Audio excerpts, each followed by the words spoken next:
They call me a cryptid hunter. Sounds dramatic, right? I could wear a hat made of Bigfoot leather and sleep under the stars, waiting to shoot Mothman with a silver crossbow. Sadly, the truth's less cinematic. I'm just a guy who saw something once. Something no one believed. When no one believes you, you start digging for answers yourself. Sometimes you find them, but sometimes they find you first. I've kept a journal over the years. Not for nostalgia, just a record. So when I finally disappear, and I will, someone might pick up where I left off. Or maybe they'll have the good sense to burn it all and just walk away. These are the things I've hunted. I use that word loosely. Sometimes I tracked them. Sometimes I ran. Let's start with the one that haunts me the most. The Wendigo, Alberta, 2007. The cold in Alberta doesn't just bite. It burrows into your bones and nests there. Whilst following reports of disappearances near a remote logging site, the locals blame the wolves. However, some whispered Wendigo, like it was a curse. I had heard the legends: cannibalism, possession, endless hunger. I didn't believe in spirits back then, or superstition. Just in things with claws and teeth, things that the government say don't exist. The site was abandoned.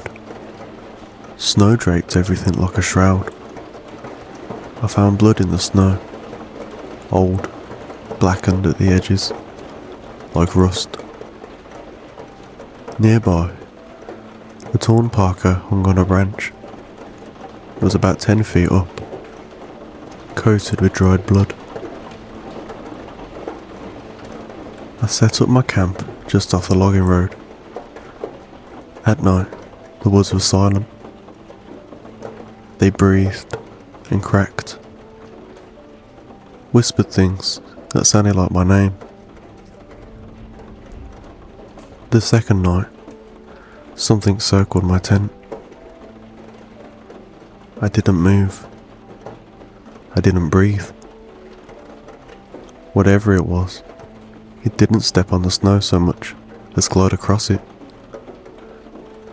The next morning, I found the prints. Elongated, skeletal. Human-like, but wrong.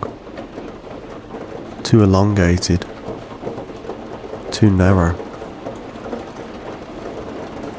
I found the Wendigo on the 4th day. Or maybe it found me.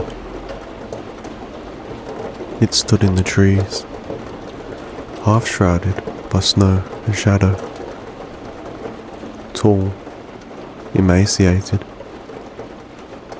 Its skin was stretched tight against its bones. Its face stretched into a deer skull, but the eyes, they were human, furious and starving. It didn't move like an animal. It moved like a thought, there and then gone. I fired a flare, not to scare it, but to mark where I'd be found. It didn't attack that night. It made me wait. I left bait, a deer carcass, laced with a paralytic compound I'd used on wild cats. It took the bait. It screamed when the toxin hit. It sounded like metal tearing. That scream, it still claws at the inside of my skull when I try and sleep. I tracked it into a ravine. It was half paralysed, dragging itself, leaving bits of its skin on the rocks. It looked back at me, not afraid, just angry, like I'd stolen its meal. I didn't kill it. I couldn't.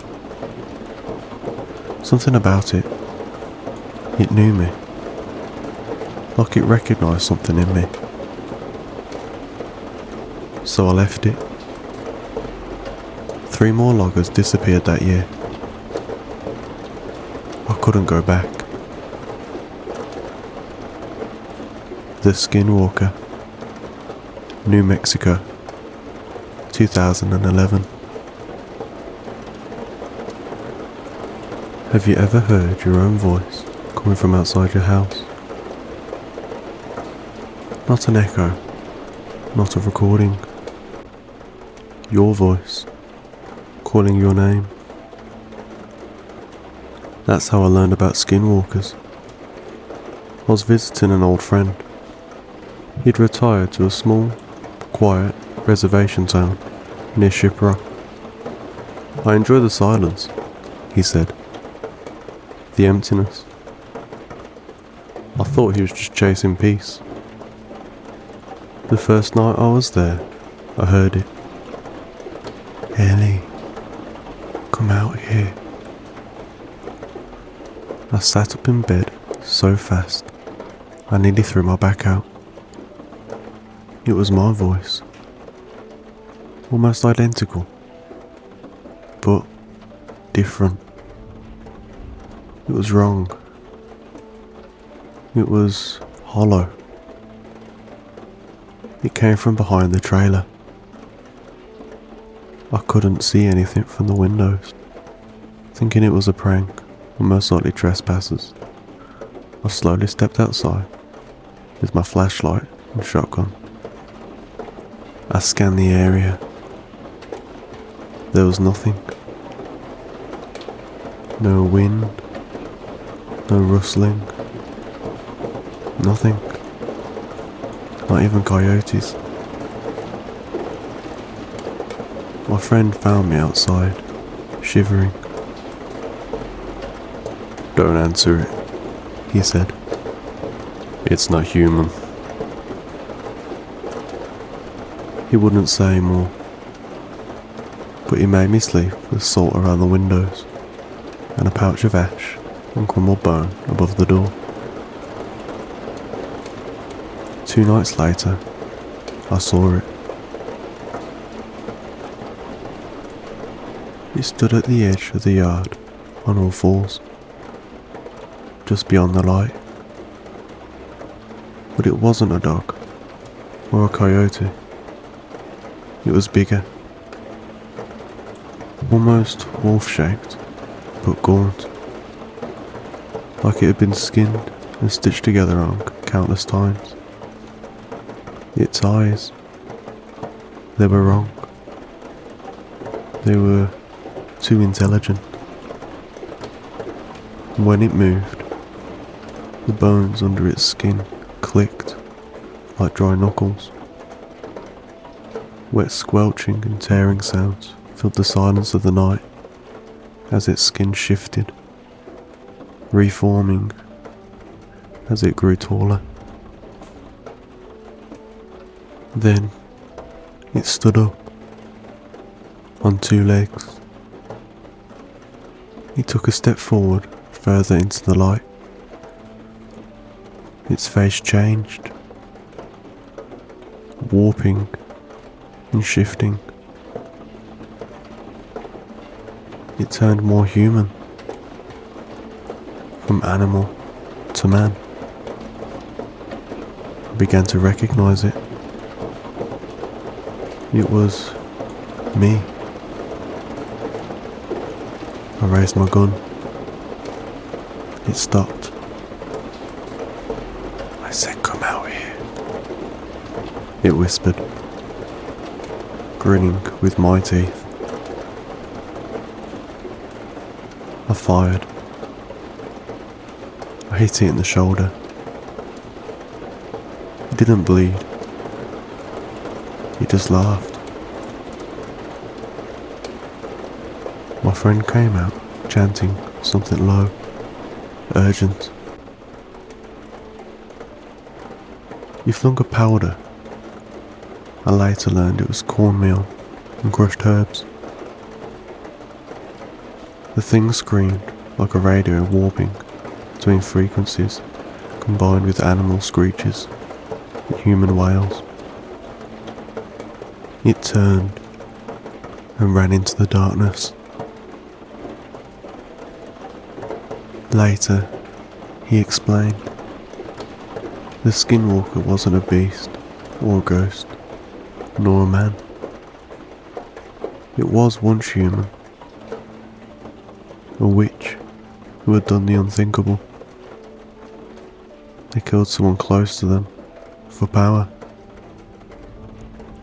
In exchange, they gained the ability to wear skins, mimic voices, become anything they wanted to. But they could only enter if you invited them. I never said a word to it. But that was the first time I understood the danger of my own voice. The Mimic, Tennessee, 2014. I thought I'd seen monsters before, both man and myth. But I guess I was wrong. There's a stretch of forest outside Knoxville. They call it the Hollow of Echoes. Local kids dare each other to walk through it at night. They usually run back, screaming about whispers and shadows. But eventually, and inevitably, one of those kids didn't come back. I got a call from a friend in the local police. He told me that the search parties came back, saying that they had heard the missing boy's voice,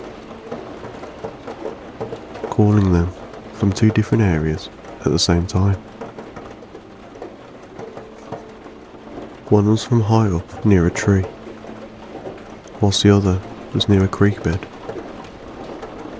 The weird part was that they were about half a mile apart, with around 6 to 10 eyewitnesses in each group.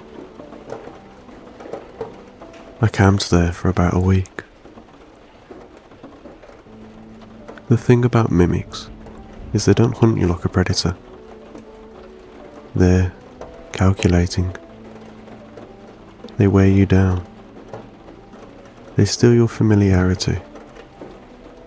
They chip away at your trust in your senses, leaving you questioning if you're even real.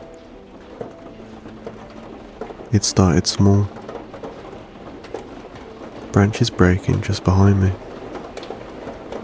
My own footsteps laid back seconds later, out of sync. I heard my dead mother's voice calling me from the dark on the first night. Silhouettes of people off in the distance,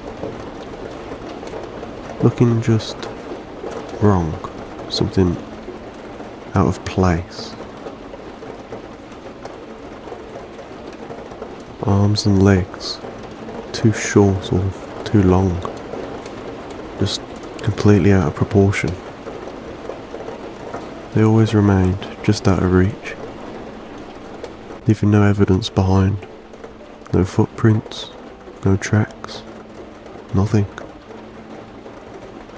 And then I started seeing me. Not shadows, not reflections. Me, standing there among the trees, watching, smiling. The mimic doesn't want to kill you. Not at first. It wants to be you, take you apart, and put you back together, but wrong. And the scariest thing, if you let it touch you, just once, it learns everything, every little aspect of your life. After I'd gone for a leak, I caught it trying to crawl into my tent on all fours, with its body bent backwards. Its spine, my spine, was bent at unnatural angles and bone jutting out where it should have pierced the skin. Its head was turned around 180 degrees, so they looked more like a sick science experiment, trying to turn a human into a dog. It had my face. It was looking in and around my tent whilst gradually creeping further in. It hadn't seen me yet, so I waited until it crept all the way in. I watched for any sudden movement, or if there was any more of them. Then I rushed over and zipped up the tent. It began screaming and thrashing around inside, sounding like a mixture of my voice and radio static. I poured the remainder of my lighter fluid over the tent, and then I set the whole thing on fire. Everything from the next week is blank in my memory. Last thing I remember is watching the flames and the agonising screams drowning out the crackle of the flame. I don't know for sure if I killed it, but sometimes when I look in the mirror, I wonder if it got close enough. Bigfoot, Washington State, 2016. I never really bought into the Bigfoot hype. The blurry footage, the plaster casts, the redneck tales from the woods. It all felt too cartoonish. But what I found out there wasn't some mascot of some beef jerky commercials, or a man in a gorilla suit. It was something else. Something ancient. And worse, it was intelligent. I was deep in the Olympic National Forest, following reports of hikers going missing. No screams, no blood. Just empty tents. Sometimes with the zippers ripped outward, like whatever took them came from inside. It was day 3 when I saw the first sign. Literally. A symbol etched into the bark of a cedar tree. 3 vertical slashes with a curved line across the top. Not human made. It couldn't have been. It was too high up, with very limited ways of doing so, if it was a person, considering the remoteness. That night, I heard the knocking, echoing throughout the forest. Not woodpeckers, not branches. It was rhythmic, measured, like a code. I grabbed a rock and I knocked back. Stupid, I know. Something knocked back, but closer. I didn't sleep that night. I stayed up with my shotgun in hand, with a blanket draped over my shoulders, to fight the cold of the night. The next morning, I found tracks. Barefoot, enormous, almost 15 inches long. There was space like the thing had a stride twice of mine. No claw marks, just deep impressions in mud. They looked just like human feet. But here's the thing, I found 2 sets, then 4. Before I knew it, there were 6 of them, all looping around in circles around my camp. But then suddenly, half of them just vanished, just stopped mid-stride. No ground disturbed, no mud caked on trees, just gone. Whatever was out there, it's not alone. The 4th night, I caught it watching me, or at least one of them. It was 7 feet tall. It was covered in black and brown hair from head to toe, matted with mud and leaves. It could not have been a gorilla, and definitely wasn't a bear. Its face was ape-like. However, its eyes, they glowed a dull yellow. Its eyes shone with recognition, like it understood what I was and who I was. I didn't move. I couldn't. It didn't blink. It just stared, waiting for my next move. And then, something behind me let out a low, chest-vibrating growl. I spun around, shotgun raised. There was nothing. Just trees and undisturbed foliage. I heard a rustle back where the first one was. It sounded closer, almost as if it was right behind me. I spun around with the shotgun raised, but it was gone. Just nothing. I rushed back to camp and packed up. I was outnumbered. I didn't have the ammo, and it just wasn't worth the risk.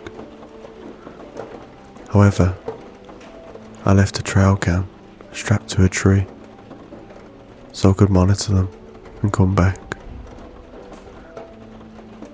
A week later, I went back.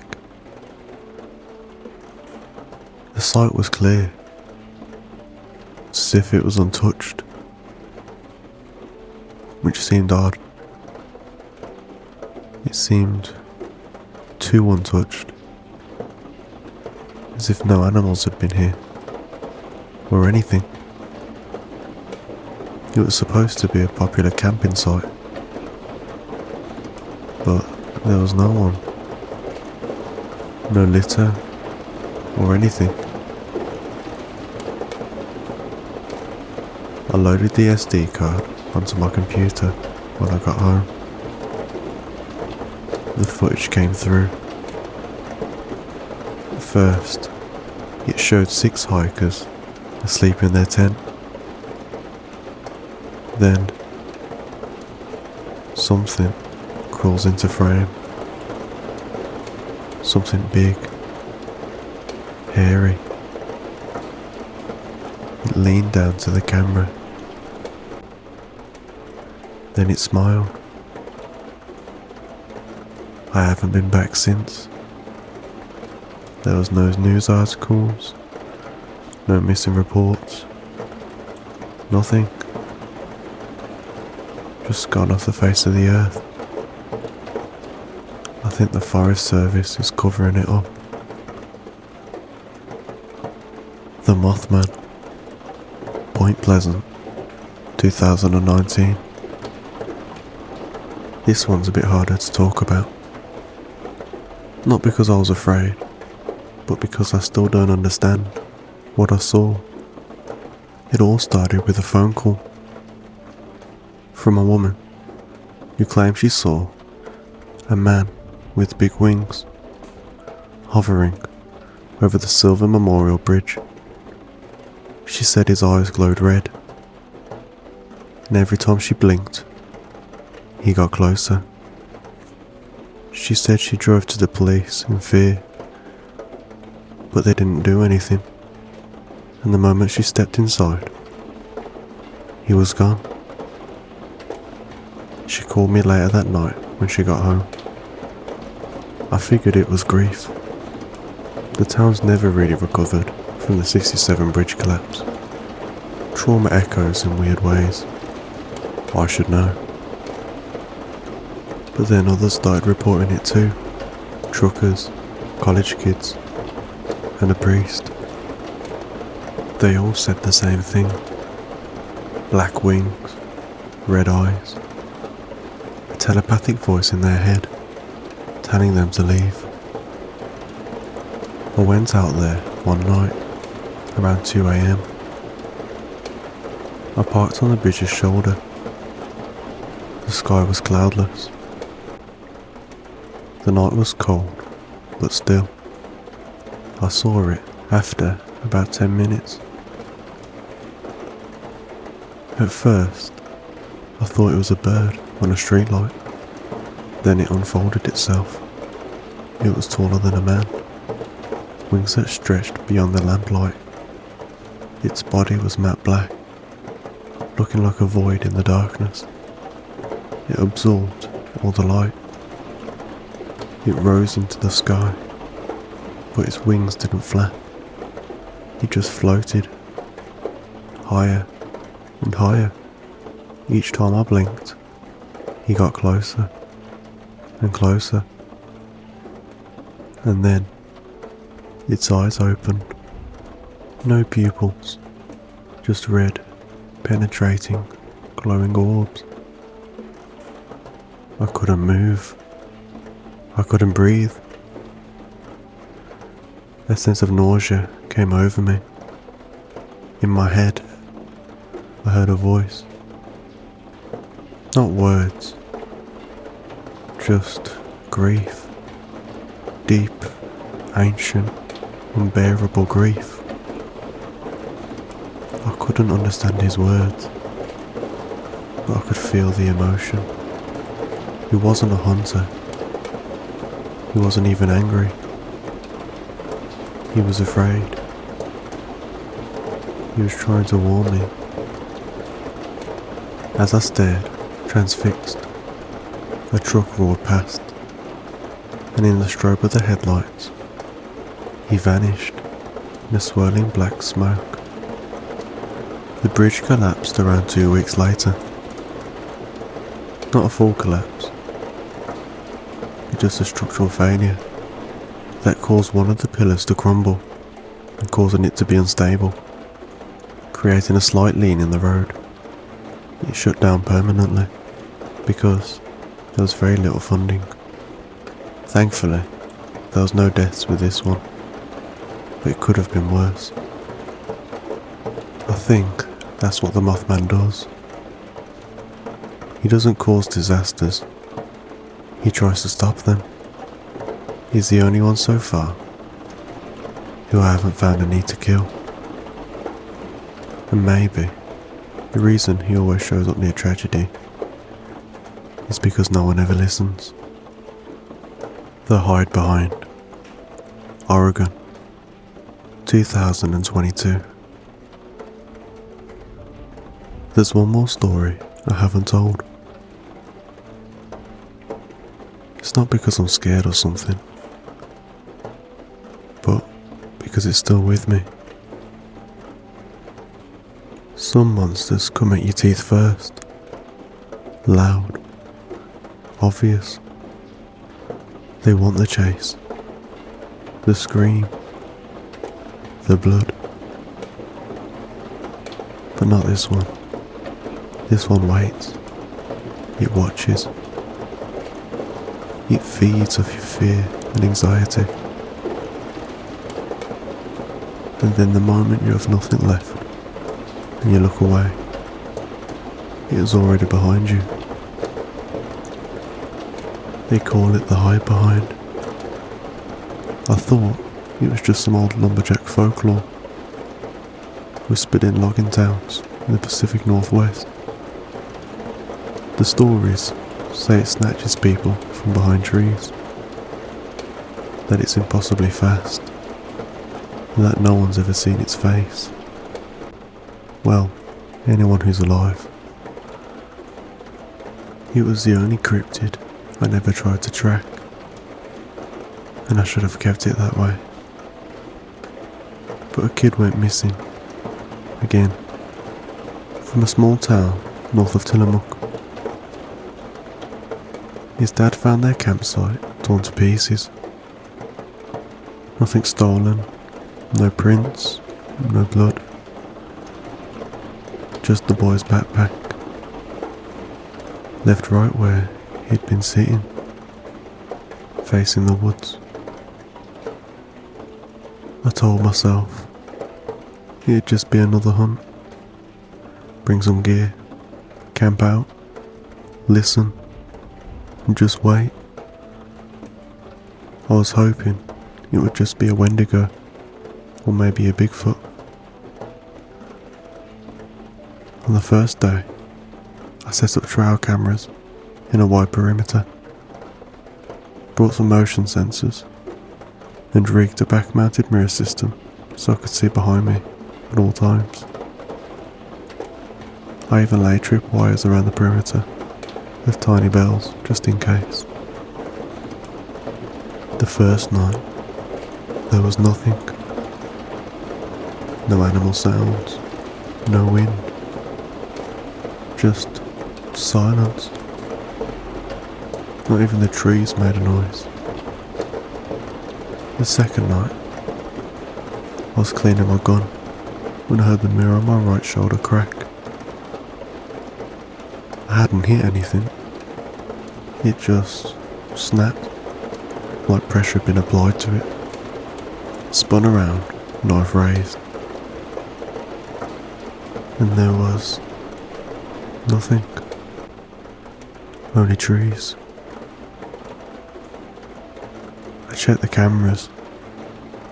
Everyone had glitched out between 2:14 and 2:17 AM. Just static. However, one frame, just one, showed something. A shadow. A tall humanoid shadow between two trees. But it was wrong. He had too many joints and couldn't be a person, or a Wendigo, or a skinwalker, or even a Bigfoot. It was here. It found me. The third night, I didn't sleep.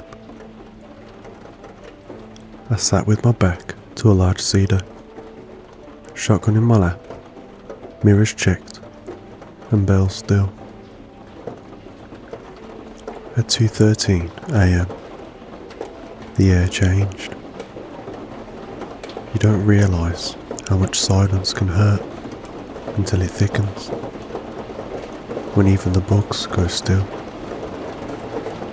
when the forest holds its breath, as if waiting for something to leave.